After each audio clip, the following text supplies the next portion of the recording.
Hi guys, two cases we're going to look at today, and I want to start off with the basis for both these cases, and it's the Free Exercise Clause and the Establishment Clause of the First Amendment in the U.S. Constitution.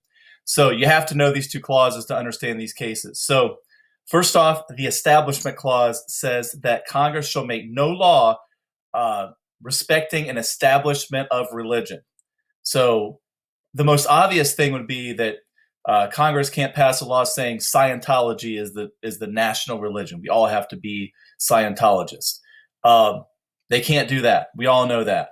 They can't state an official religion. But the Establishment Clause gets a little tricky when we get into some of these cases. Second one is the Free Exercise Clause, and that is the second part here, which is prohibits Congress shall make no law prohibiting the free exercise thereof. So they can't stop you from practicing your religion. And like we've talked about in class, all of this they have limits. So you can't just do any kind of religion that you want. All right, free exercise, it does have limits. So we'll talk about that at some point here too. So first case, Engel v. Vitale. Engel v. Vitale, 1962. This is an Establishment Clause case. You have to know that. First Amendment Establishment Clause case. State of New York passed a law, and you can see it here on the slide.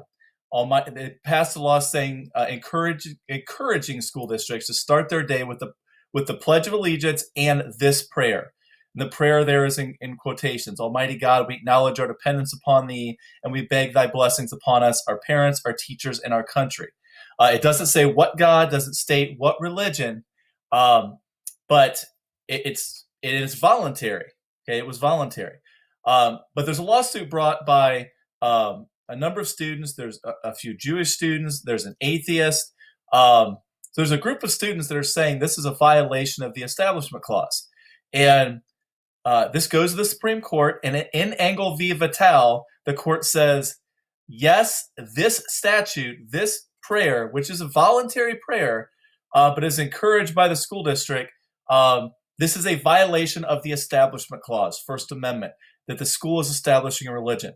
This is a landmark case because this is the case that really is the case that says no prayer in school. You know, when you hear that and people say that, Engel v. Vitale, there's lots of different specific cases that kind of branch off of this, but this is the case that says you can't have school-sponsored prayer, even if it's voluntary. So, and this is the Establishment Clause is applied, First Amendment via the 14th Amendment. Okay, so that's the first case, Engel v. Vitale. And here's some videos for you to watch if you want some further explanation. It can help you with your assignment on the Google Forms. All right, hold on. Got some music intro for this next one here. All right, here we go.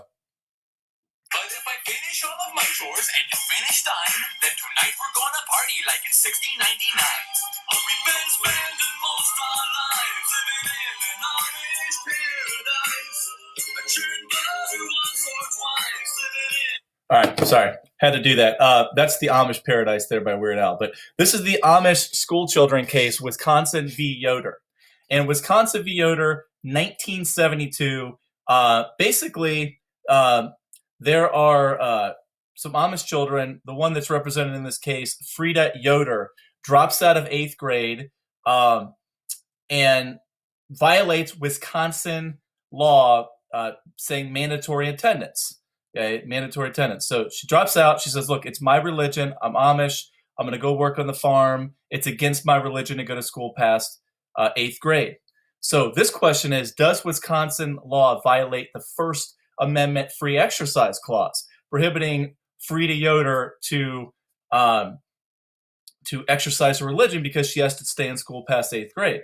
So in this case, the court says, yes, this law is unconstitutional, and it does violate the Free Exercise Clause of the First Amendment. It's violating Frida Yoder's free exercise rights as an Amish member of the Amish community. So this allows her to, in this case, she wins the case, and this states that she does not have to go to school past 8th grade. This case is actually a foundation for people being able to educate their kids at home, even homeschooling, which you see today. So it's the landmark case, First Amendment Free Exercise Clause, Wisconsin v. Yoder. So check out the other videos here. You see them here. If you want some more review, make sure you do the Google form and the case briefs. We'll see you later. Until the next case.